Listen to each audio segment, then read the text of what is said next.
Continuando falando sobre cálculos estequiométricos, nós vamos analisar o terceiro tipo de casos estequiométricos que nós temos. O primeiro é o dado e a pergunta é feito em massa. O segundo, o dado é feito em massa a pergunta... O dado é em massa e a pergunta em volume. O terceiro caso é quando o dado e a pergunta são expressos em volume, que é bem simples também. Um exemplo diz o seguinte: um volume de 15 litros de hidrogênio H2 reage completamente com cloro, que é o Cl2. Qual o volume de gás clorídrico HCl produzido, certo? Aí você tem aqui H2 mais Cl2 produzindo HCl.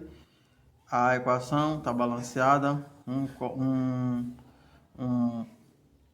mol de H2 reage com um mol de Cl2, formando 2 mol de HCl.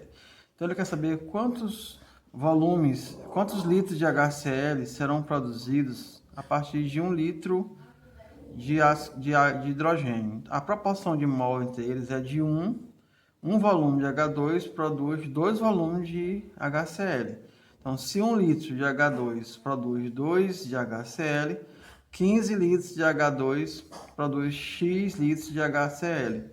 Aí você só monta a regra de 3. X vezes 1 dá X, 15 vezes 2 dá 30 litros. Então, é só cálculo estequiométrico que se resume a estabelecer relações de massa ou de volume de um reagente com um produto e estabelecer regra de 3 para você encontrar um resultado correspondente. E finalizando, tem os casos quando o dado é expresso em massa e a pergunta em número de partículas. Diz aqui: quantas moléculas de gás carbônico CO2 podem ser obtidas pela queima de 4,8 gramas de carbono puro? Ou seja, ele deu a massa, a pergunta foi dada em massa, mas a resposta é em número de moléculas.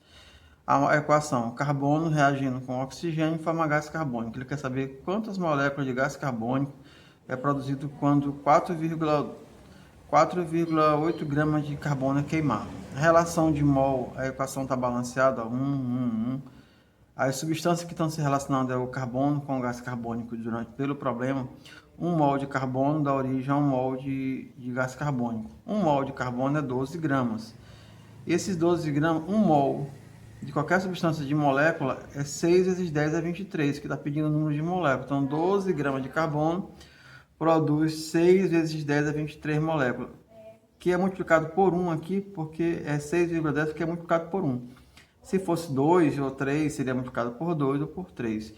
E aqui também é 12, que é a massa atômica do carbono, foi multiplicado por 1, continuou 12. Então, 12 gramas produz essa quantidade de moléculas, 4,8 gramas produz X moléculas.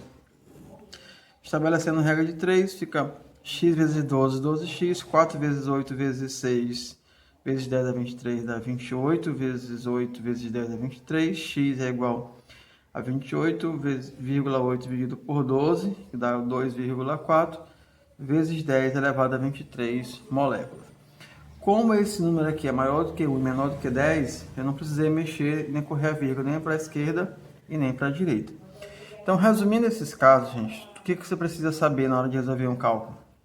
Ter a equação balanceada, verificar a relação de mol entre as substâncias que o problema está mostrando, estabelecer a relação, seja relação de massa com massa, massa com volume, massa com o número de moléculas ou volume com volume. Montar, estabelecer regra de 3 e encontrar o resultado. Então, com esse último caso, a gente fecha os casos clássicos de cálculo estequiométrico. Nos vídeos seguintes, nós iremos mostrar alguns casos particulares, mas que são poucos, né? Por hoje, a nossa aula encerra com esse quarto caso.